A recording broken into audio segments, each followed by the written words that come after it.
Olá, bom dia, meus irmãos. Que o Senhor abençoe e que a meditação desta manhã seja como resposta ao teu coração da parte do Senhor.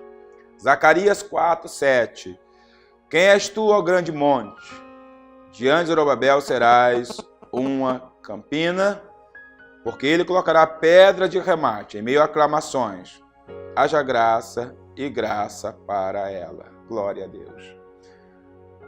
Quando o povo de Deus voltou do exílio babilônico, eles também vieram com uma incumbência, que era a de reconstruir o templo do Senhor, aquele templo construído por Salomão e que fora totalmente destruído pelos babilônios em 587, quando estes destruíram, atacaram e destruíram Jerusalém. O templo, então, foi lançado por terra e ficou em ruínas. Mas o Senhor, que permitiu isto para disciplinar o povo, ele nunca perdeu a visão ou deixou ou abandonou o propósito e reconstruiu o templo.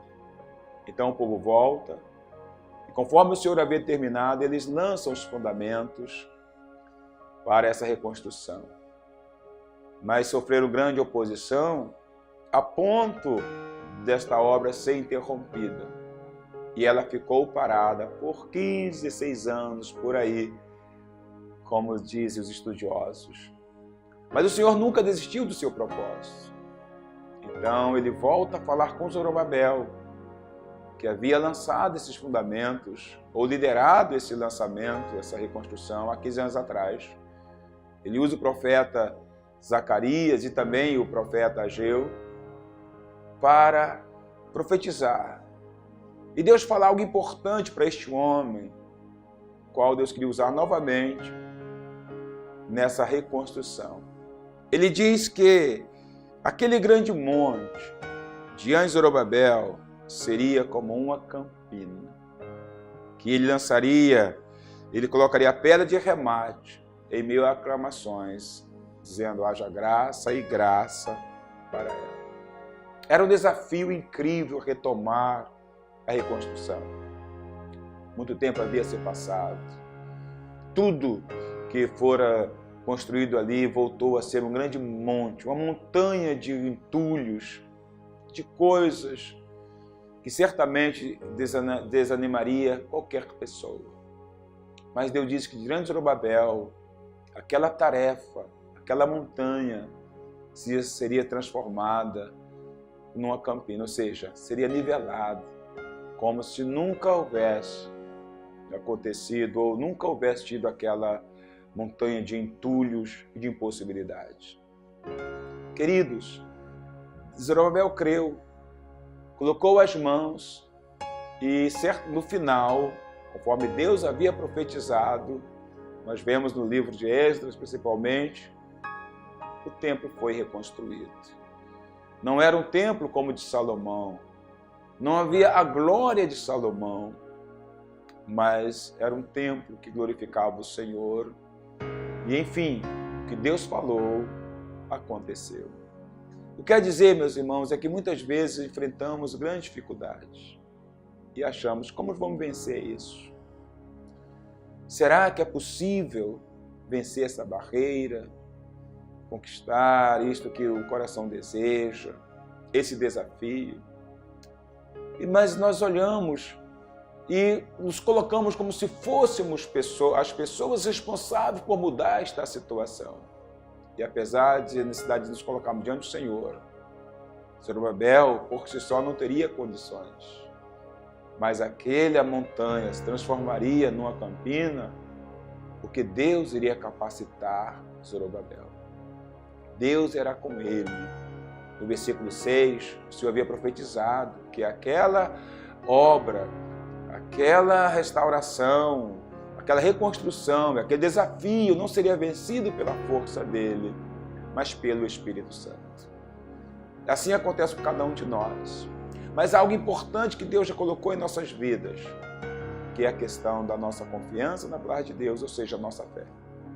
Muitas vezes você acha que a sua fé é pequena, incapaz de vencer tal barreira, incapaz de continuar, incapaz de caminhar, incapaz de ir além, enfim, de prosseguir.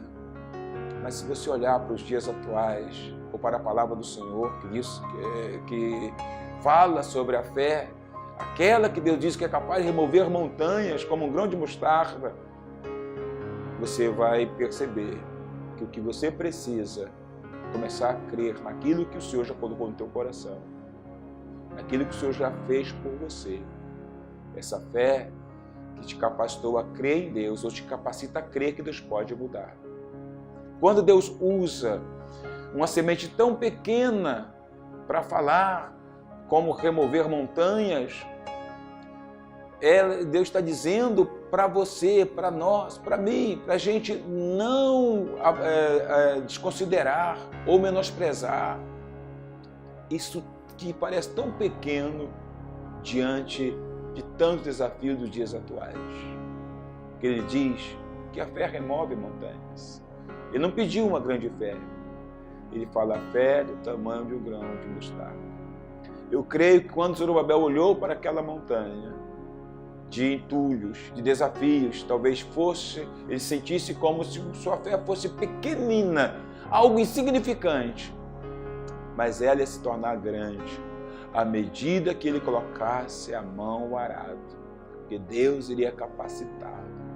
Talvez, querida, você diga, mas a minha fé é pequena, eu sou novo convertido, eu tenho dificuldade. Mas se você colocar ela em prática, assim como a semente tem todo o potencial para gerar aquilo que ela já está dentro dela, mas só vai conseguir se você lançar na terra e preparar o ambiente adequado, assim é a fé. Coloque em prática e Deus vai te capacitar e você verá essas montanhas caírem por terra e o que a palavra de Deus se cumprir, conforme Ele tem falado. Haja graça e graça. Que Deus te abençoe em nome de Jesus. Senhor, ajuda-nos, ó Deus, a crer. Mesmo que nos sintamos pequeninos diante dos desafios, mas colocarmos em prática, o Senhor nos capacitará em nome de Jesus. Amém.